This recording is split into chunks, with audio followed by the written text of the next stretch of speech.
နာမည်နဲ့ကတော့ဓမ္မရာဆိုဓမ္မဆောင်ခန်းကြီး25ခန်းကြီး25တစ်ခုလုံးကိုအတူခြုံပြီးတော့မှအတူဝင်ရပါမှာဖြစ်ပါတယ်ဓမ္မရာဆိုရင်ပထမဆောင်ခန်းကြီး25ခန်းငယ်နှစ်လောက်ကနေနော်နှစ်လောက်ကနေအတူအစုံပေါ့နော်အစုံ35လောက်ထိကိုအတူတူကဆင်ချင်ပြီးတော့မှအတူဟောယူဖို့ဖြစ်ပါတယ်လို့ဒီထက်မှာဒီနှုတ်ဘတ်တော်လေးကိုအဒီနာမည်ပေးချင်ပါတယ်ဝိညာဉ်ရမှာကြာစင်းချိန်နဲ့ဝိညာဉ်ရမှာအားရှိတဲ့အချိန်ဆိုတော့မှဒီဧရိယာကိုနှုတ်ဘတ်တော်ခေါင်းစဉ်ပေးထားတာဖြစ်ပါတယ်နှုတ်ဘတ်တော်ကိုနော်21ကိုဖတ်စေချင်ပါတယ်လို့အားလုံးသူကဖတ်ဖို့ဖြစ်ပါတယ်ဓမ္မရာဆိုရင်ပထမဆောင်ခန်းကြီး25ခန်းငယ်21ဖြစ်ပါတယ်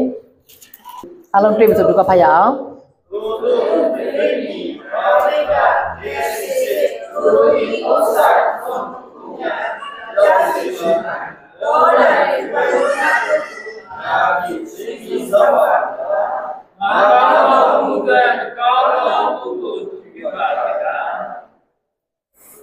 နောက်ဆက်ပြီးဖတ်ပေးပါဦး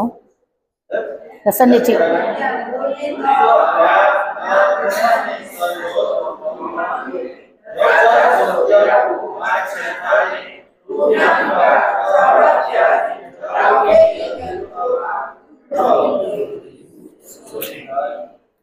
ဒီဟာလေးကိုအန်တီတို့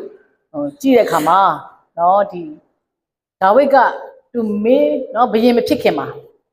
ဘယင်မဖြစ်ခင်မှာဒီနော်ဒီဒါဝိဒ်ရှောလုရဲ့နော်ဒီဓာပြုချင်းခါတဲ့အခါမှာသူထွက်ပြေးနေရတဲ့အချိန်မှာဖြစ်တယ်နော်အဲ့ဒီအချိန်မှာဘယ်လိုဖြစ်လဲဆိုရှင်ဒါဝိဒ်ကအဲ့ဒီလိုသူထွက်ပြေးနေရတဲ့အချိန်မှာဘယ်လိုလူတွေကသူ့နောက်ရောက်လာလဲဆိုရှင်ကျွေးတင်တဲ့သူတွေဒုက္ခရတဲ့သူတွေနော်လူတွေရဲ့ဂိမ်းဆိုင်ခြင်းခံသူတွေပြစ်ပယ်ထားခြင်းခံရသူတွေနော်မရေရာမသေးချာတဲ့သူတွေကဘာလဲဆိုရှင်သူ့ရှိကိုရောက်လာတယ်သူ့ရှိကိုရောက်လာတဲ့အခါမှာသူဘာဖြစ်လာလဲဆိုလို့ရှင်လူတွေ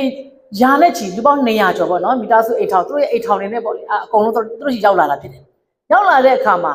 သူကအဲ့ဒီလူတွေအားလုံးကိုသူကဗာလဲကြည့်ရှုပြီးတော့မှသူကပြုစုရတာဖြစ်တယ်ဆိုတဲ့အရာတွေ့ရတယ်ဒီနေရာမှာအဲ့လိုလုပ်တဲ့အခါမှာဒီအဲ့ဒီရဲ့အဖြစ်ပြက်လေးပေါ့နော်အဲ့ဒီအဖြစ်ပြက်လေးမှာသူပြုစုနေတဲ့အချိန်တော်တွေမှာဖြစ်ပြက်ခဲ့တဲ့အဖြစ်ပြက်လေးဖြစ်ပါတယ်လို့နော်ဒါဝိဘယင်မဖြစ်ခင်မှာဖြစ်တဲ့အရာဖြစ်တယ်နော်အဲ့ဒီနာမှာနော်ဒီသူကအဲ့ဒီကပါလဲဆိုရှင်ကာရမေလမြို့နော်အဲ့နာမှာနော်ဒီတစ်ထည်တယောက်ရှိတယ်အဲ့ဒီတစ်ထည်ကပတ်စံအရန်ရှိတယ်သူတိုးနွားပေါ့နော်တိုးနွားတွေဥစ္စာတွေတော့အရန်ပိုင်ဆိုင်တဲ့အခါမှာ तू ကအဲ့လိုပိုင်ဆိုင်တဲ့အခါမှာ तू ကဗာလဲအဲ့ဒီကစီးပွားရေးဖြစ်တယ် तू အများကြီးတုံးမွေးညက်တယ်နော်အဲ့ဒီတိုးတွေကိုထိန်းရတယ်အဲ့ဒီလောက်တဲ့အချိန်တိုင်းမှာအဲ့ဒီနားလေးမှာဒါဝိဒ်တို့ကနေရာလာချတဲ့အခါမှာဒါဝိဒ်ကနေရာလာချတဲ့အခါမှာသူတို့ကအဲ့ဒီတိုးတွေကိုနော်သူတို့အဲ့ဒီတိုးတွေကို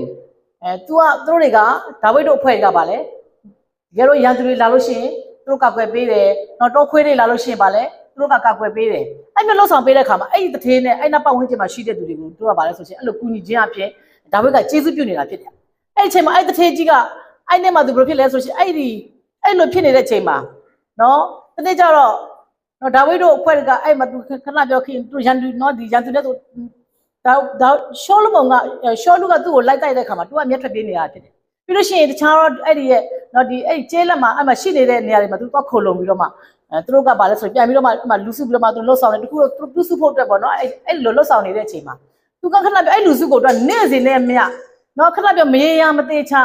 နော်ကျွေးတင်တဲ့သူတွေခက်ခဲရှိတဲ့သူတွေနော်အားနေတဲ့သူတွေအဲ့ဒီလူတွေကိုလှုပ်ထားရဆိုတော့သူ့မှာသူတို့တာဝန်ကဘာလဲတကယ်ကြီးတာဖြစ်တယ်ကြီးတဲ့ခါမှာသူအဲ့ဒီလူတွေကိုပြုစုဖို့အတွက်သူ့မှာအမြဲနေ့စဉ်နဲ့မြပါလဲနော်ရှာဖွေကျွေးမွေးခြင်းအမှုတွေနဲ့သူတကယ်ပဲအလုပ်ရှုပ်နေတဲ့အချိန်ဖြစ်တယ်ဆိုတဲ့အရာလေးကိုတွေ့ရတာဖြစ်တယ်ဒါကြောင့်ဒီနေရာလေးမှာအဲ့လိုဒါကြောင့်မလို့အသူရဲ့အသက်တာထဲမှာလဲနော်ဝိညာဉ်မှာကြာစင်းချိန်လို့ခေါင်းစဉ်ပေးထားတဲ့အတိုင်းပဲဝိညာဉ်ကြာစင်းတဲ့အရာဘယ်ချိန်မှာအသူတွေကြာစင်းတက်လဲဆိုတဲ့အရာလေးကိုဒါလေးကိုအလေးစင်ချင်တာဖြစ်တယ်ခဏကအသူဖတ်သွားတဲ့ကြာချက်တွေထဲမှာအသူတွေ့တဲ့အတိုင်းပဲနောက်ခေါက်ထပ်ဖတ်စေချင်ပါတယ်21ကိုထပ်ဖတ်စေချင်ပါတယ်ဒါဝိဒ်ကအကယ်စင်စစ်ထိုသူ၏ဥစ္စာဇုံခုကိုများမပြောက်စေခြင်းကတော၌ငါဒီအချင်းကြီးစောက်ပါဒီကငါကောင်းသောအမှုတွေမကောင်းသောအမှုကိုပြုပိုင်ကနော်ဒီညမှာတွေ့ရတယ်အဲ့ဒီတထေးကြီးကအဲ့တထေးကြီးရှိမှာအဲ့တထေးကြီးမှာဘယ်လိုရှိလဲဆိုအဘိဂဲလာဆိုတဲ့ဗာလဲ ဉာဏ်ပညာနဲ့ပြည့်စုံပြီးတော့ဖះကိုကြောက်ရွံ့တဲ့နော်ဇနိတဲ့တယောက်ရှိတယ်ဆိုတဲ့အရာကိုတွေးရတာဖြစ်တယ်နော်အဲ့ဒီမှာအဲ့လိုဖြစ်တဲ့ခါမှာအဲ့ဒီနော်သူတို့အဲ့လိုမျိုးလုပ်နေနေမှာတနေ့မှာခဏပြောတဲ့ခါမှာသူတို့အရန်ခက်ခဲတယ်ဒါပေမဲ့တော့အရန်ခက်ခဲတဲ့ခါမှာသူ့ရဲ့ဒီလူအုပ်ကြီးကိုသူကျွေးမဖို့တဲ့မတန်ခက်ခဲတဲ့ခါမှာသူကအဲ့ဒီနော်တစ်သေးကြီးရှိမှသွားပြီးတော့မှသူအကူရင်တောင်းတယ်အော်သူတို့စားဖို့တောက်ဖို့အတွက်နော်သူ့ရဲ့လူစုတွေစားဖို့တောက်ဖို့အတွက်လိုအပ်တဲ့နော်ဒီရိတ်ခါလေးတွေပေါ့နော်နည်းနည်းတို့ထဲကနေပိုရှာတဲ့အရာပေါ့နည်းပေးပါလို့သူသွားရတော့တောင်းခိုင်းတယ်သူ့ရဲ့နော်ငယ်သားသွားတောင်းခိုင်းတဲ့ခါမှာဟိုကနော်ဘင်းတစ်သေးကြီးကသူကမူးပြီးတော့မှဟာလာမူးပြီးတော့မှဘာမှအတိစိတ်လည်းပြောက်တော့သူရှိမှာဘဒူလဲဒါဝ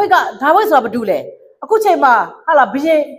ကိုပုံကန်ပြီးတော့ဘင်းနော်ဘရင်ကိုရှောင်ပြေးနေတဲ့ဟာလာတပုံမဟုတ်ဘူးလားဆိုတဲ့ပုံစံမျိုးနဲ့သူကဗာလဲအထင်သေးစွာနဲ့သူကအဲ့လိုမျိုးတကယ်တော့ဗာလဲအဲ့ဒါဝိတ်တို့ကသူတို့ကိုအများကြီးကျေးဇူးပြုနေတာဖြစ်ဒါပေမဲ့သူမူးနေတဲ့အခါမှာသူခဏပြောသူ့နေတဲ့သူဂုံမောက်မာပြီးတော့မှသူခဏပြောတဲ့အခါမှာသူ့မှာမိုက်မဲချင်းသူ့မှာဂုံနေနဲ့ဟာလာငွေနဲ့ပြည့်စုံနေတဲ့အခါမှာမောင်မမိတ်တိုင်းတဲ့သူအကောင်လုံးသူ့မှာပြည့်စုံနေတဲ့အခါမှာသူကဗာလဲဆိုလို့ရှိရင်သူ့ကိုကူညီပေးနေတဲ့ဒါဝိတ်တို့ဖွဲ့ကိုသူကဗာလဲဆိုမထီမိတ်ပြန်ပြုတဲ့အခါမှာဗာလဲမပေးနိုင်ဘူးနင်တို့ပေးရမယ့်ပို့တော့ငါမှဒီဥစ္စာတွေပါလဲငါရှာနေတာမဟုတ်ဘူးမင်းတို့နဲ့ဘာဆိုင်လို့လဲဆိုတော့အခုလိုရိုးပြောမှစေတော့အဲ့လိုစကားမျိုးနဲ့ပေါ့နော်ပြန်ပြီးတော့သူအပြစ်လုပ်လိုက်တဲ့ခါမှာအဲ့ဒီစကားကိုပြန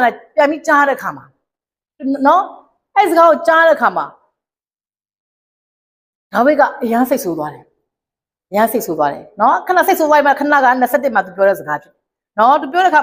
ါမှာအဲ့ဒီစကားကိုသူပြောလိုက်တယ်အော်ဒီလောက်ထိငါတို့ကျေးဇူးပြုတာကိုပါလဲ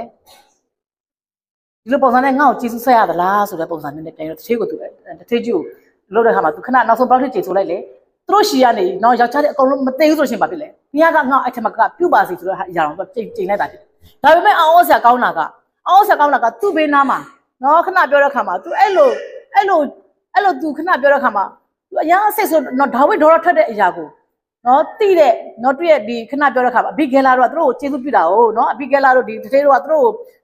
သူတို့နော်အဲ့လိုမိတ္တာဖွဲ့နေတဲ့အချိန်မှာတယောက်ကူညီလိုက်နော်အဲ့လိုမျိုးတဲ့ခါမှာအဲ့လိုရရင်လိခဲ့ပြီးသူတို့ပေါ်မှာနော်ဒီအဘိဂဲလာတို့ကိုတကယ်ပဲခဏပြောတဲ့ခါမှာယူသေးလေးစားတဲ့ဒါဝိတ်ငယ်သားတယောက်ကပါလဲပြေးသွားပြီးတော့မ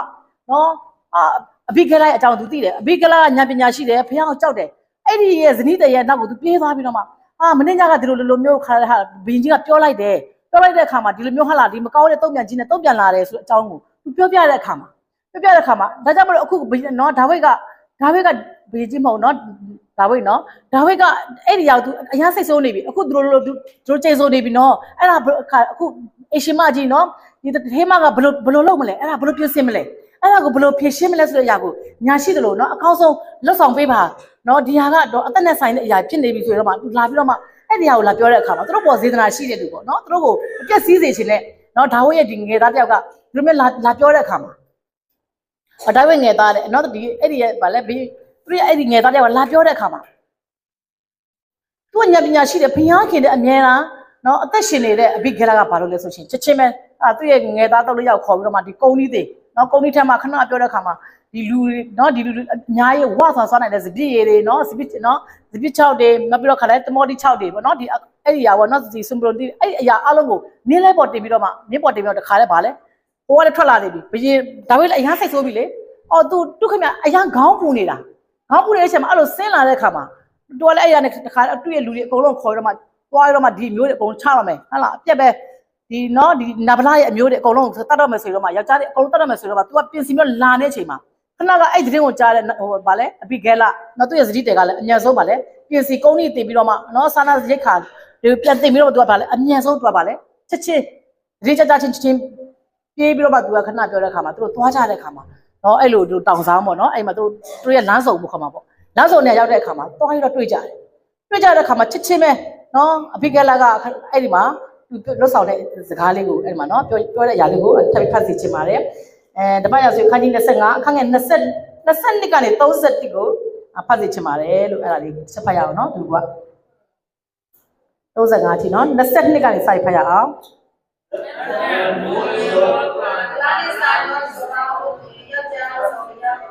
်ညီဖတ်ရအောင်နော်ညီဖတ်ရအောင်နော်အကုန်လုံးညီလေးဖတ်ပေးပါတယောက်ဆောက်ပြီးတော့ပါလက်ဖြံဘုရင်တော်ကအာဗလာနဲ့ဆိုင်တော်ယောက်ျားဆိုရကိုမဆန်ထားသည်ကိုမြတ်ကအာရကတိတော်ဝိသေသာတော်စီစီအမေရိကန်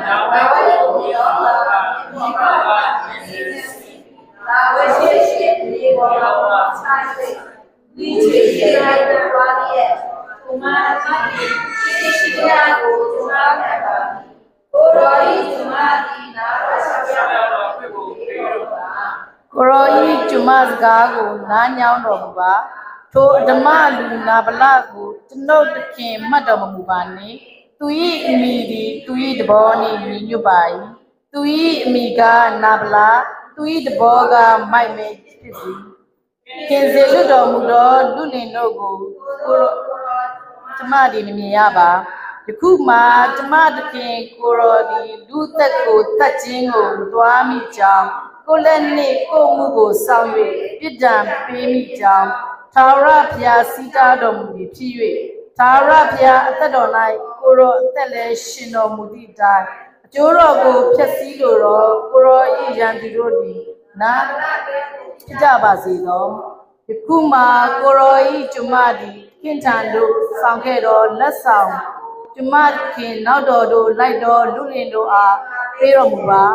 ကိုရောဤကျမပြစ်ကိုတိခါတော်မူပါကျမတခင်သည်သာရဖျားဘက်မှစစ်တိုက်တော်ကြောင့်၎င်းတက်လုံးကိုရော၌အပြစ်တင်စရာအခွင့်မရှိတော့ကြောင့်၎င်းသာရဖျားသည်ကျမတခင်ဖို့ခိုင်ခန့်မြဲမြံတော်ဒီဆောက်ပါကိုရောဤအသက်ကိုတန်တော်ငါလူချိုးတို့သည်ထားယူရှာတော်လေကိုရောဤဖျားခင်သာရဖျားသည်ကျမတခင်အသက်ကိုတက်ထုတ်၍နှောင်ဖဲ့တော်မူလိမ့်မည်ကိုရောဤရန်သူတို့အသက်ကိုမူကားနောက်လွဲချက်ကပြစ်တော်မူလိမ့်မည်ခဏရအောင်နော်အဲ့ခါမှာနာဗလာရဲ့ခဏကနော်သူလှုပ်ဆောင်တဲ့အရာဖြစ်တယ်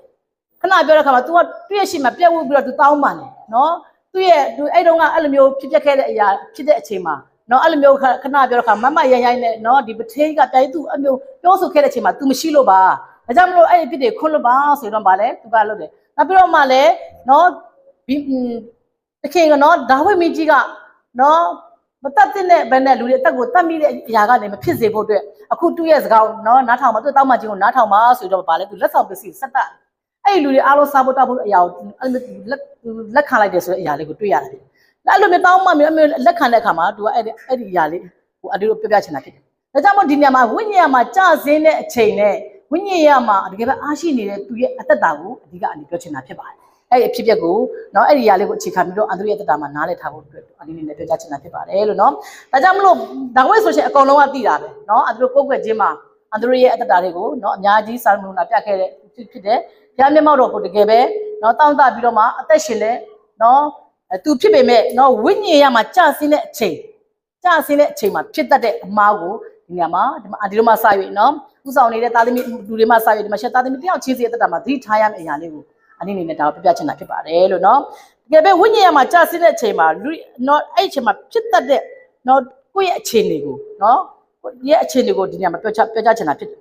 မိမိကျေးဇူးပြုတဲ့အတိုင်းပဲနော်ကိုကကျေးဇူးပြုခဲ့ကိုကျေးဇူးပြုတဲ့အတိုင်းပါလဲပြန်လဲပြီးတော့မှပြုခြင်းကိုခံချင်လာတဲ့အတ္တဖြစ်လာပြီဆိုရင်အတူတီထားဖို့လိုတာဖြစ်တယ်ဆိုတဲ့အရာလေးကိုဒီနော်ဒီကျမ်းပိုက်လေးကိုဖတ်တဲ့အခါမှာအတူတီထားဖို့ကြောင်းဖြစ်ကိုကဒီလူတွေကိုကျေးဇူးပြုခဲ့အဲကျေးဇူးပြုတဲ့အတိုင်းပဲလူတွေကပြန်ပြီးကိုကိုကျေးဇူးပြုခြင်းကို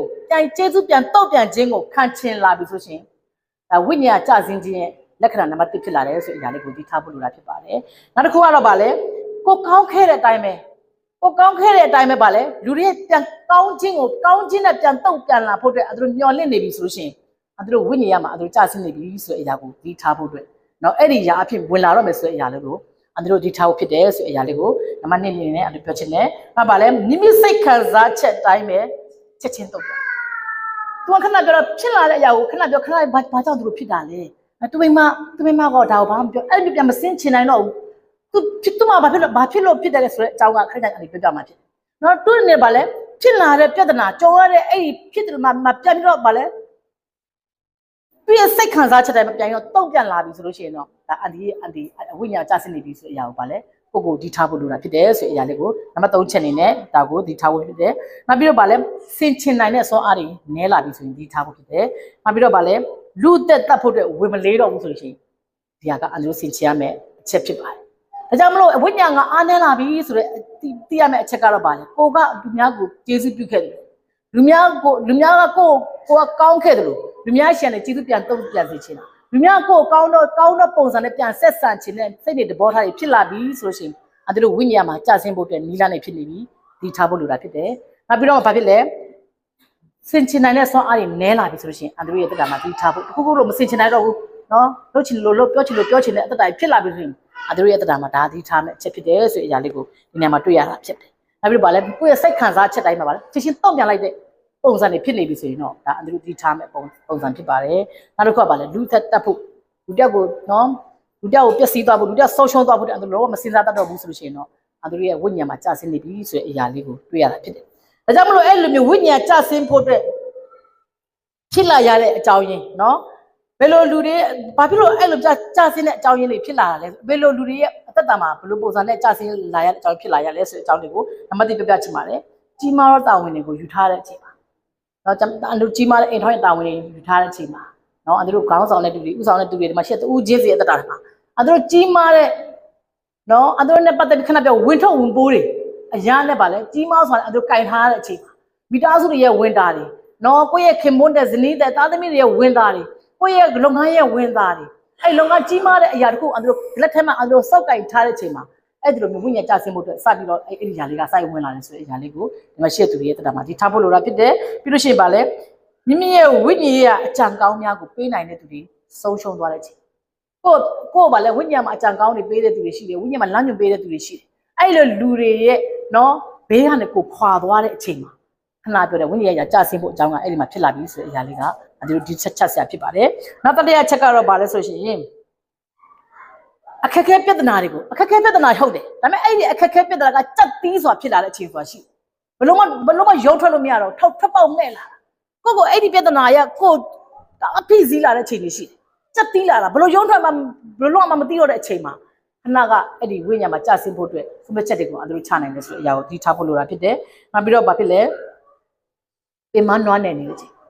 အတူတူခဏပြောတဲ့ခါမှာအတင်းတော်ရဲ့ဒီအခုမကြခင်မှာခရစ်စမတ်ပွဲကြီးကိုအတူတူလှုပ်ဆောင်တော့မှာဖြစ်တယ်နော်လူပေါင်း300လောက်ကိုအင်္ဂလိပ်ဒီစကားတွေအောင်ဒီဟောကြားဖို့အတွက်အတူတင်စလိုက်ဖြစ်တယ်။ဒီနေ့ညမှာဆိုလို့ရှိရင်လာတိန်တက်စီလိုက်ပြီးတော့မှဖျက်အင်္ဂလိပ်ဒီစကားကိုနော်ဝင်းငါအင်းထဲမှာလူတွေကိုဖျက်မျက်မှောက်တော်ထဲမှာနော်ဖျက်ရဲ့ကယ်တင်ဒီစကားကိုကြားနာဖို့အတူခေါ်ဆောင်ဖို့အတူတင်စလာတဲ့ခါမှာလုပ်ငန်းတာဝန်တွေကအလုံးမှာကြီးနေပြီ။အကောင်လုံးကကဏ္ဍအတိအကနေချက်ပြုတ်မဲ့လူအခမ်းမဲ့လူဟလာပြင်ဆင်မဲ့လူစောက်လို့ရမဲ့လူအဲ့လိုကဏ္ဍအတိအလုပ်ငန်းတွေကြာလာတဲ့အချိန်မှာအန်သူတို့တွေစိတ်တွေလူတွေပြင်မလာတဲ့အချိန်တွေခဏကပြောတယ်အဲ့ဒီအချိန်တွေကရောက်လာမှာဖြစ်တယ်နော်အဲ့ဒီခါမှာအတူရဲ့တက်တာမှာတစ်ခါကျရင်အတူအရန်ပင်မနွားနေတဲ့ချိန်ဒီမှာအဲ့လိုမျိုးဖြစ်လာမယ်နော်ခဏပြောတဲ့ခါမှာဗာလဲဝိညာဉ်ရမှာအတူအမြဲတမ်းဝိညာဉ်မှာအတူအမြဲတမ်းအားကိုးနေတယ်ဝိညာဉ်မှာအတူကိုအမြဲလမ်းကြောင်းပေးနေတဲ့သူတွေကကိုယ့်ရဲ့ဘေးနာကခွာသွားတဲ့ချိန်မှာကိုယ်ကသူတို့ရဲ့ဘေးနာကနေကွာသွားတဲ့ချိန်မှာသူတို့နဲ့တလုံးတော့ရတယ်မရှိတော့တဲ့အချိန်တွေမှာခဏကဝိညာဉ်ကြာဆင်းဖို့အတွက်လမ်းတွေကဖြစ်လာပြီဆိုတဲ့အရာလေးကိုဒီညမှာတွေ့ရတာဖြစ်တယ်အဲ့ဒီຢာကအတူကိုဘာဖြစ်နေမလဲငါသူ့ဒီလောက်ထိကျေးဇူးပြုခဲ့ရတာနဲ့ငါသူ့ဘောတော့ကောင်းခဲ့ရတာနဲ့ငါ့အပေါ်မှာဒီလိုစက်တာဒီလိုလုံးမလုံးရတာကိုကျေးဇူးကမ်းလိုက်တဲ့အခါမှာအတူအဲ့ဒီလိုဝိညာဉ်ကြာဆင်းဖို့အတူရဲ့ကိုကန္တာကဝိညာဉ်ကြာဆင်းဖို့ကြောင့်ဖြစ်လာတယ်ဆိုတဲ့အရာလေးကိုတွေ့ရတာဖြစ်တယ်။နော်ဒါလေးကိုအတူသတိချက်ဖို့အတွက်တကယ်အရေးကြီးတယ်။နောက်ပြီးတော့ဗာလဲကိုခံစားချက်ချင်းချင်းတော့ပြန်လိုက်တာ။ညပင်မနာလေစိတ်မရှိတော့မောနေပြီ။အဲ့မောနေပါတယ်ပင်မနေပါတယ်အလုပ်တွေပြီးနေပါတယ်ဆိုမှကိုခဏပြောတဲ့အခါမှာနည်းနည်းလေးမှတက်တင်မခံတော့ပဲဖြစ်တဲ့အချိန်တိုင်းမှာဗာလဲအဲ့လိုပြန်ပြီးတော့မှချက်ချင်းကိုယ်စိတ်ခံစားချက်တဲ့အနေတော့ပြန်လိုက်တဲ့အခြေအနေရှိအဲ့ဒီຢာတွေအားလုံးကအတူဝိညာဉ်ကြာဆင်းစေပြီးတော့လူရဲ့အသက်ကိုတတ်ချင်းထိအတူဆုံးဖြတ်ချက်ချနိုင်တယ်ဆိုတဲ့အရာလေးကိုဒီညမှာတွေ့ရတာဖြစ်ပါတယ်လို့เนาะဒါကြောင့်မလို့အဲ့ဒီအရာကိုလှုပ်ဆောင်တဲ့အခါမှာအခုဒီຢာကဘယ်လိုဖြစ်ပြနေတဲ့အဖြစ်ပြလဲဆိုရှင်ဗာလဲဒါဝိကဖြစ်ပြနေတယ်ဖြစ်တယ်ဒါဝိဆိုတာအတူဝိညာဉ်ရမှာအတူရဲ့เนาะဒီခဏကိုယ်ကွယ်မှုဆိုင်ရာပြီးတော့အတူကစံထားပြီးတော့မှအတူတွေသူ့ရဲ့ပုံသက်တွေကိုအတူအများကြီးယူရတဲ့သူတွေဖြစ်တယ်သူရဲ့ဆုံးမစကားတွေသူရဲ့เนาะဘုရားခင်တဲ့သူငွေ့လော်ပြီးတော့မှဘုရားကသူချီးမွမ်းတဲ့အရာအဖြစ်အတူအများဆန်မှုကထားယူရတဲ့သူဖြစ်ပေမဲ့အဲ့လိုမျိုးဝိညာဉ်ကြာဆင်းတဲ့အချိန်ဆိုတာသူဝိညာဉ်မှာဥဆောင်နေတဲ့သူတွေကိုယ်၌ကဖြစ်တတ်တာဖြစ်တယ်ဒီမှာရှက်သားသမီးတူးချင်းစီကလည်းအဲ့ဒီအခြေအနေကိုခဏအဒီပြောတဲ့အခြေအနေတိုင်းမှာဖြစ်တတ်တာဖြစ်တယ်အဲ့လိုဖြစ်တတ်တဲ့အခါမှာနော်အတူရဲ့အသက်တာဘေးသားမှာနော်ဝိညာဉ်မှာအတူကိုအများအားလမ်းကြောင်းပေးနိုင်တယ်လမ်းညွှန်ပေးနိုင်တယ်အတူဖခင်တွေမိခင်တွေနော်အတင်းတော်မှာရှိတဲ့ဥဆောင်တဲ့သူတွေနားမှာအတူတုံးရတယ်ရှိနေပြီးတော့မှအတူတက်တာမှာအဲ့ဒီအရာတွေခံယူတတ်ဖို့တကယ်ရေးကြီးနေတာဖြစ်တယ်ဆိုအရာလေးကိုဒီနှုတ်ကတော့လေးတွေကိုအဲ့ဒီပြောတဲ့အချိန်မှာအဲ့ဒါကိုအနေဒီပေးချင်တာဖြစ်တယ်။အဲဒါလို့မကြခင်မှာတကယ်ပဲလွတ်ဆောင်တဲ့အကြီးမားတဲ့အလုပ်ကို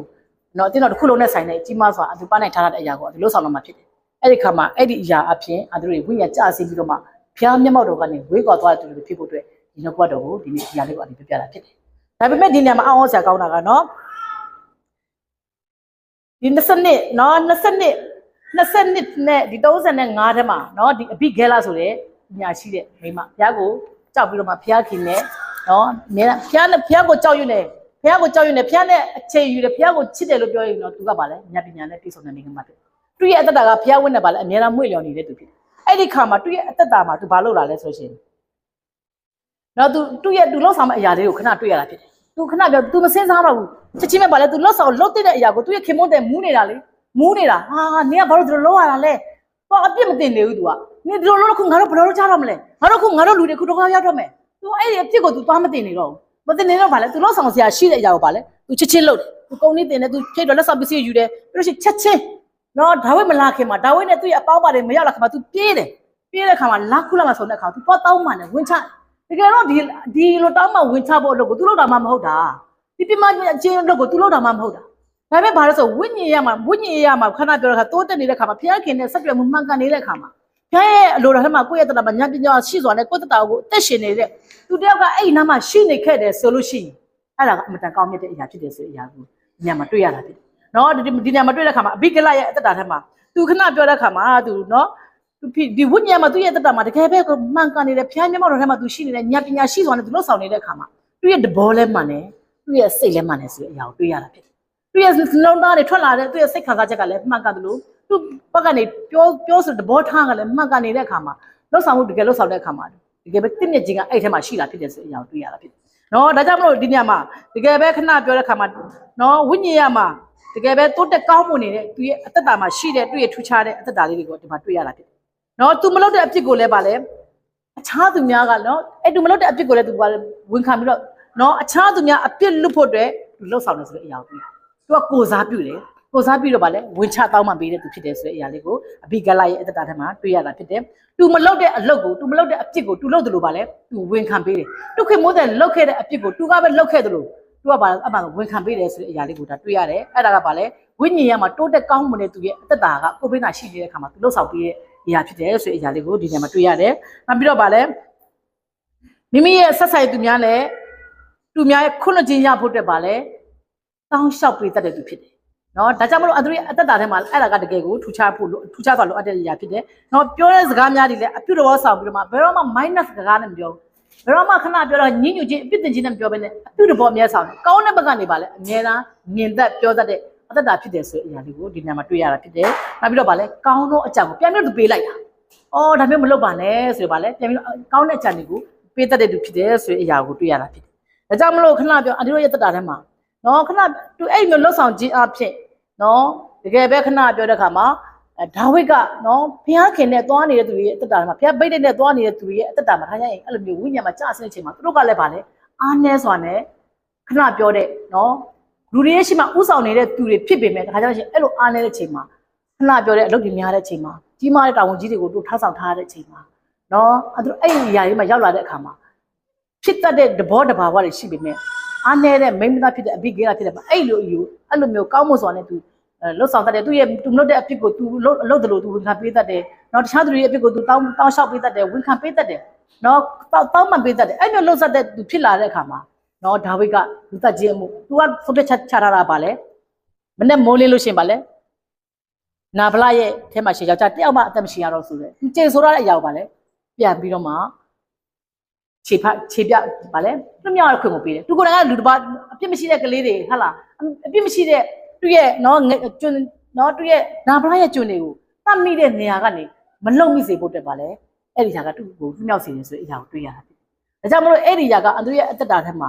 နော်အခုဥဆောင်နေတဲ့နော်အန်တီတို့မှစာရွက်ဒီမှာဥဆောင်နေတဲ့ဆက်သမိုင်းမှာလည်းဖြစ်နိုင်တယ်အခုဒီမှာရှိတဲ့အတင်းတော်လူကြီးတွေမှာလည်းဖြစ်နိုင်တယ်အတင်းတော်မှာအခုရှိနေတဲ့သားသမီးတွေအားလုံးရဲ့တတမှာလည်းဖြစ်နိုင်တယ်ကိုယ့်ရဲ့ခင်မိုးတဲ့သားနော်ဇနီးတဲ့တွေအဆက်မှာရှိနိုင်တယ်ကိုယ့်ရဲ့သားသမီးတွေဂျားထဲမှာဆက်ဆံရေးမှာရှိနိုင်တယ်ဒါကြောင့်မလို့သူတို့ဝိညာဉ်ရမှာသူတို့ရဲ့တတမှာကြာဆင်းတဲ့တာကအမတန်ဆိုးဝါးတဲ့နော်နောက်ဆုံးမှာဗာလဲလူသက်ခြင်းအမှုကိုတော့မှရဲစွာလှုပ်ဆောင်လာနိုင်တယ်ဆိုတဲ့အရာကိုသိထားဖို့လိုလားဖြစ်နောက်ပြီးတော့ခါလဲဘယ်ရမဆိုအလွယ်ကူနဲ့မစင်စားမစစ်ချင်းနဲ့သူလှုပ်ဆောင်မိနိုင်တယ်ဆိုတဲ့အရာကိုတွေ့ရတာဖြစ်ဒါကြောင့်အဲ့ဒီအရာတွေကိုမလှုပ်ဆောင်မိစေဖို့အတွက်အဘိဂဲလလို့ပဲဘုရားဉာဏ်ပညာရှိတယ်ဆိုတော့ဗာလဲဘုရားကိုကြောက်ကြည်တတမှာသူတို့ရှိနေဖို့လိုတာဖြစ်တယ်ဘုရားကိုကြောက်ကြည်တတမှာရှိနေဖို့လိုတယ်ဘုရားဝင့်နဲ့သူတို့မွေ့လျော်နေဖို့လိုတာဖြစ်တယ်ဘုရားခင်တဲ့အရာနဲ့အချိန်ပေးပြီးတော့မှအသက်ရှင်နေတဲ့အခါမှာတကယ်တော့ကြုံလာတဲ့အခက်အခဲပြဿနာကြီးမားတဲ့နော်ဆုံးရှုံးမှုတွေကြုံလာဖို့ကြီးမားတဲ့နော်ကိုယ့်ရဲ့ဘဝကိုယ့်ရဲ့မိသားစုမှာကိုယ့်ရဲ့အသင်းတော်မှာ တကယ်ပဲကြီးမားတဲ့ဆုံးရှုံးမှုတွေကြုံလာတဲ့အခါမှာအန်တီတို့ကကိုစားပြတဲ့သူတွေဖြစ်ဖို့အတွက်ကိုစားတောက်မှတဲ့သူတွေဖြစ်ဖို့အတွက်ကိုမလို့တဲ့အပြစ်တွေကိုဝန်ခံပြီးတော့မှကျန်တဲ့လူတွေကိုအပြစ်ကောက်ပေးတတ်တဲ့သူတွေဖြစ်ဖို့အတွက်လူသက်ချင်းအမှုတွေကိုကိုယ့်ရဲ့အချင်းချင်းမှာမပြုမိစေဖို့အတွက်အန်တီတို့ကတားဆီးပေးတတ်တဲ့သူတွေဖြစ်ဖို့အတွက်ဘုရားခင်ကအန်တီတို့တက်တာတွေကိုဘုရားကအဲ့လိုနေရာမှာဘုရားတောင်းချင်တာဖြစ်ပါတယ်ဒါကြောင့်မလို့အဲ့အတက်တာထဲမှာအန်တီတို့ရဲ့အတက်တာမှာတကယ်ပဲကိုယ့်တက်တာမှာရှိနေဖို့တဲ့လူလာဖြစ်တယ်အဲ့လိုရှိနေဖို့အတွက်ကတော့ခဏပြောနာဗလနာဗလလူမသိသူမသိနဲ့ဘယင်းတထေးရဲ့မိမဖြစ်ပေမဲ့သူ့ရဲ့ခင်မုတ်ရဲ့မစင်မချင်စွာနဲ့မရဲစွာနဲ့ငွေကုန်မောက်ပြီးတော့မှမာမနာကြီးစွာနဲ့သူခဏပြောတဲ့အခါမှာပြောလိုက်မိတဲ့သူဖြစ်ပေမဲ့အဲ့ဒီအဖြစ်တွေအားလုံးကိုပျောက်သွားအောင်လွတ်ဆောင်နိုင်တဲ့လူတွေဖြစ်ဖို့အတွက်ဒီမှာရှက်သားတွေတယောက်ချင်းစီရဲ့အတ္တမှာအဲ့ဒါတကယ်ပဲလိုအပ်တဲ့အရာအရေးကြီးတဲ့အရာဖြစ်တယ်ဆိုတဲ့အရာလေးကိုအနေနဲ့ပြပြချင်တာဖြစ်ပါတယ်လို့ဒါကြောင့်မလို့ဒါဝိတ်ကအဲ့အချိန်မှာပါလေဥဆောင်နေတဲ့လူတွေမြောက်များစွာကိုဥဆောင်နေတဲ့သူဖြစ်ပေမဲ့ဝိညာဉ်မှာကြာဆင်းတဲ့ချိန်ရောက်လာတဲ့အခါမှာဘုရားဗိတ်တိတ်ပေးထားသူဖြစ်တယ်ဘုရားကောင်းကြီးမင်္ဂလာပေးထားသူဖြစ်တယ်ဘုရားယူပါအောင်ပေးထားသူဖြစ်တယ်ဒါပေမဲ့ဝိညာဉ်မှာကြာဆင်းတဲ့အခါမှာအဲ့ဒီလိုမျိုးမလုတ်တိမလုတ်ထိုက်တဲ့အရာတွေကိုလုံးမိသွားနိုင်တယ်ဆိုတဲ့အရာကိုတွေ့ရတာဖြစ်တယ်ဒါကြောင့်သူတို့လောက်မှဖြစ်နိုင်တယ်ဆိုလို့ရှိရင်ဒီမှာရှိတဲ့အဲ့ဒီလိုဝိညာဉ်မှာနေ့စဉ်တည်းများနုငယ်သေးတဲ့သူတွေရဲ့အသက်တာထဲမှာတာ၍ဘုရားဝင်တဲ့မွေ့လျော်ဖို့အတွက်ကိုယ့်ရဲ့ဘေးနားမှာရှိတဲ့ကိုယ့်ဝိညာဉ်မှာအများအကြံဉာဏ်ကောင်းတွေပေးနိုင်တဲ့ခေါင်းဆောင်ဒီဘေးနားနဲ့အဲ့ဒီမှာခွာသွားဖို့လိုတာဖြစ်တယ်ခေါင်းဆောင်တွေဆိုတာကကိုယ့်ရဲ့လက်အောက်ငယ်သားကိုယ့်ရဲ့သားသမီးကိုယ့်ရဲ့လူတွေကိုအများတို့ရဲ့တိုးတက်ရာကိုအများအားစဉ်းစားပြီးတော့တစ်ခါကျရင်ကိုစားပြပြီးတော့မှလူတွေရှေ့မှာပြောပေးနေတဲ့သူတွေဖြစ်တယ်။ဟာလူတွေရှေ့မှာစကားပြောပေးနေတဲ့သူတွေဖြစ်တယ်။ကိုလူတွေကိုရှက်တက်လာဖို့အတွက်သူတို့တွေကသူတို့ကိုယ်တိုင်မသိတဲ့နေရာကလှုပ်ဆောင်ပေးနေတဲ့သူတွေဖြစ်တယ်။အဲ့ဒါကိုခါကျရင်သူတို့ကမသိရနဲ့ကိုကပဲလှုပ်ဆောင်နိုင်တယ်လို့ကိုကပဲတတ်ဆွမ်းနိုင်တယ်လို့ဘုရားခင်ကကိုယ်ကအရန်ကျေးဇူးပြုနေတယ်လို့ခါကျရင်ထင်မိဖို့ရည်ကြီးဝိညာဉ်မှာဥဆောင်တဲ့သူတွေရဲ့အားနည်းချက်ကအဲ့ဒါဖြစ်တယ်။ဒါကြောင့်အဲ့ဒီဟာကအန်တီလည်းဖြစ်တယ်ဖြစ်နေတာဒါကြောင့်ဘုရားနှုတ်ကတော်ကသူတို့ကိုစကားပြောနေတာ။ဒါနှုတ်ကတော်ကအများအားပြောတဲ့အချိန်တိုင်းမှာဒီမှာနားထောင်နေတဲ့သူတွေကိုပဲဘုရားပြောနေတာမဟုတ်ဘူး။ဒီမှာဥဆောင်နေတဲ့သူတို့ဝိညာဉ်မှာဥဆောင်နေတဲ့ဘုရားခင်ရဲ့ဗိတ်တိတ်တကုန်းနဲ့ဘုရားကအသူအနံ့ထားတဲ့သူတွေကိုယ်တိုင်ကပါလဲမှားနိုင်။အသူကိုယ်တိုင်ကပါလဲကြာဆင်းတဲ့အချိန်တိုင်းမှာအဲ့လိုဖြစ်နိုင်။အဲ့လိုအမှားမျိုးပြောပြီးတော့လူတွေကိုဝမ်းနည်းစေနာကျင်စေတဲ့သူတွေဖြစ်နိုင်တယ်ဆိုတဲ့အရာကိုဒီမှာရှက်သားသမီးတယောက်ချင်းစီကသိထားဖို့လိုတာဖြစ်။ဒါကြောင့်မလို့အန်ဒရရဲ့အထဲထဲကနေအဲ့လိုမျိုးမဖြစ်ရစေဖို့အတွက်အန်ဒရကပါလဲဘုရားဝင်တဲ့အမြဲတမ်းမွေ့လျော်နေတဲ့သူဖြစ်လို့လူတဲ့ဘုရားကိုကြောက်ရွံ့ခြင်းနဲ့အန်ဒရရဲ့တတာမှာအမြဲတမ်းအဘိဂဲလာလို့ပဲစဉ်းစားပြီးတော့စင်ချင်းစွာနိုင်စွာနဲ့လွတ်ဆောင်တဲ့အရာကိုပြပြတတာနဲ့လွတ်ဆောင်တတ်တဲ့သူဖြစ်ဖို့အတွက်ဘုရားကအန်ဒရကိုလိုချင်တာဖြစ်တယ်။အဲ့ထဲမှာနောက်ဇက်လိုက်ပြောက်ကိုလည်းပြချင်ပါတယ်။အဲ့ဒါကတော့ကောင်းတဲ့သတင်းစကားကိုပြောဖို့အတွက်ဒီပြစကားကိုပြောဖို့အတွက်ဇေလူချင်းခံရတဲ့ငယ်သားတယောက်ဖြစ်တယ်။ငယ်သားတယောက်ကဒီခဏပြောမဖြစ်တဲ့အရာကတထေးမိသားစုမှာလည်းဖြစ်လာမယ့်အရာဓာတ်ဝိမှာလည်းဖြစ်လာမယ့်အရာကိုမဖြစ်ဖို့အတွက်သားစီးဖို့အတွက်အဲ့ဒီတဲ့စကားကိုအကောင်းဆုံးအမြတ်ဆုံးပို့ပေးနိုင်ပြီးတော့မှလောက်ဆောင်ပေးတဲ့လူလင်တယောက်လည်းရှိတယ်ဆိုတဲ့အရာကိုတွေ့ရတယ်။ဒါကြောင့်မလို့အဲ့ဒီအရာကိုဘယ်လိုလုပ်မလဲတထေးမဒါကိုဘယ်လိုဖြေရှင်းမလဲလို့အဲ့လိုလာပြီးတော့မှအကြောင်းကြားပေးတယ်ဖြစ်ဘာလဲဖြစ်ဒီတော့ဆိုတဲ့တထေးတေလည်းပြီးတာပဲအဲ့မျိုးမဟုတ်ဘူး။ဒါကတော့မိသားစုအားလုံးနဲ့ဆိုင်တဲ့အရာဖြစ်တယ်အဲ့ဒါမဖြစ်အောင်သူကသွားပြီးတော့ပြောပေးတဲ့ဒီလက်အောင်ငယ်သားလို့လူမျိုးတွေလည်းသူတို့တင်တော်မှာမိသားစုမှာသူတို့အင်ထောင်တွေမှာလိုအပ်တယ်ကိုယ့်အတွက်ပဲကိုကြည့်တဲ့အသက်တာကရခင်အတွက်ဘာမှသုံးလို့မရဘူးကိုယ်စင်ပြေဖို့ကိုယ့်သက်တာကောင်းစားဖို့ကိုမျက်နှာရဖို့ကိုယ့်ရဲ့မိသားစုကောင်းစားဖို့တဲ့သူတို့ကြည့်တဲ့သူတွေမဟုတ်ဘဲနဲ့ကိုနဲ့ဆက်ဆိုင်တဲ့သူတယောက်ချင်းစီကိုသူတို့ view site တဲ့သူတွေသူတို့တဲ့အနုကိုစားပြုတဲ့သူတွေသူတို့ကမှားရမယ့်အရာဖြစ်တဲ့အခါမှာနေတာသူတို့နေလိုက်တာမဟုတ်ဘဲနဲ့ကိုကခါရအမိုက်မဲခံခါရဝင်ပြောရတဲ့သူတွေဖြစ်တဲ့သူဖြစ်ဖို့လဲအဲ့ဒါလိုအပ်တယ်ဆိုကြတယ်ကိုဒီဇက်လိုက်3ယောက်ဒီ3ယောက်အဖြစ်အဲ့ဒါလိုပြောကြချင်တာဖြစ်တယ်အဲ့ဒါလိုဝိညာဉ်မှာကြာစင်တဲ့သူရဲ့အသက်တာကဘယ်လိုလဲထပ်ပြီးနောက်ခေါက်ပြောချင်ပါတယ်ဘယ်ချိန်မှာအဲ့ဒါရဲ့အသက်တာမှာလူတွေပေါ်ပါအဲ့ဒါဖြစ်တတ်တယ်အဲ့ဒါကိုယ်တိုင်ကလည်းဖြစ်တတ်ပါတယ်ကိုအကောင်းဆုံးတွေကိုကျေးဇူးပြုတဲ့အခါမှာကိုကလူတွေကိုအကောင်းဆုံးကိုကပေးတဲ့အခါမှာပြန်ပြီးတော့သူတို့ကလည်းကောင်းစွာတုံ့ပြန်ခြင်းတွေကျေးဇူးပြုခြင်းတွေအလုံးမလာတဲ့ခါမှာအဲ့ဒီလိုကြာစင်ခြင်းတတ်တာကအဲ့ဒီမှာရှိနေပြီဆိုရအောင်အဲ့ဒီချဖို့လိုတာဖြစ်တယ်။နောက်တစ်ခုကတော့ဗာလဲမိမိရဲ့ကိုယ့်ရဲ့ဝိညာဉ်ရမှာအကြံကောင်းပေးတဲ့သူတွေကောင်းမှုဆိုတဲ့ဖျက်သမားတရားလုံးကိုလမ်းညွှန်ပေးတဲ့သူတွေကိုယ့်ရဲ့ဘေးနားကိုအဒီပို့လိုက်တဲ့အချိန်မှာသူတို့ကအသူရဲ့ဘေးကနေထွက်သွားတဲ့အချိန်မှာအဲ့လိုဝိညာဉ်ကြာစင်တဲ့လက္ခဏာတွေအဲ့ဒီမှာဖြစ်လာနိုင်တယ်ဆိုတဲ့အရာကိုအဲ့ဒီဒီထားဖို့လိုတာဖြစ်တယ်။နောက်ပြီးတော့ဗာလဲပြဿနာတစ်ခုကြုံလာတဲ့နေ့မှာအကြက်တိကြုံလာတဲ့အချိန်တိုင်းမှာ သူတို့ရဲ့အတ္တထဲမှာပါလဲအဲ့ဒီຢာတွေဖြစ်လာတော့မယ်ဆိုအရာကိုတည်ထောင်ဖြစ်တယ်ဒီခုဖြစ်လာတဲ့အချိန်မှာစိတ်ခံစားချက်တိုင်းချက်ချင်းတုံ့ပြန်ပြီးတော့မှမှချင်မှဖြစ်တတ်တဲ့အဲ့ပုံစံကိုသူတို့ပြုပြင်ဖို့အတွက်ဒီပဲအရေးကြီးတယ်ဆိုအရာကိုတွေ့ရတယ်နောက်လူတက်ချင်းအမှုကိုအလင်းစောလုံးမိနေပြီလူတယောက်ကိုအလွယ်တကူပဲကဲ့ရဲ့ဝေဖန်ရှုတ်ချဖို့သူ့ဝိညာဉ်တည်သွားဖို့သူ့ကိုမညာမသာပဲလွတ်ဆောင်ဖို့ပြောဆိုဖို့ပြင်ဆင်နေပြီဆိုလို့ရှိရင်တော့ငါဝိညာဉ်ကကြာဆင်းနေပြီဆိုတဲ့အရာကိုတည်ထားဖို့လိုတာဖြစ်တယ်ဆိုတဲ့အရာလေးကိုဒီနှုတ်ကပတ်တော်နဲ့ဒီမှာရှက်သားသမီးတွေကိုနော်အဒီမှာစယူခံယူပြီးတော့မှအသက်ရှင်နိုင်ဖို့ဘုရားရဲ့ပြည့်ပြည့်ခြင်းနဲ့ဘုရားရဲ့ကိုကြောက်ရွံ့ခြင်းနဲ့အဲ့ဒီအမှုရာတွေအားလုံးကိုကြော်ပြပြီးအောင်မြင်ပြီးတော့မှဝိညာဉ်မှာတိုးတက်ကောင်းမှုဆိုတာနဲ့လူတွေကိုကျေးဇူးပြုတဲ့လူတွေကိုတော့တည်ခြင်းကနေလွတ်မြောက်စေတဲ့သူတွေဖြစ်ဖို့တဲ့ဘုရားခင်ကောင်းကြီးပေးပါစေ။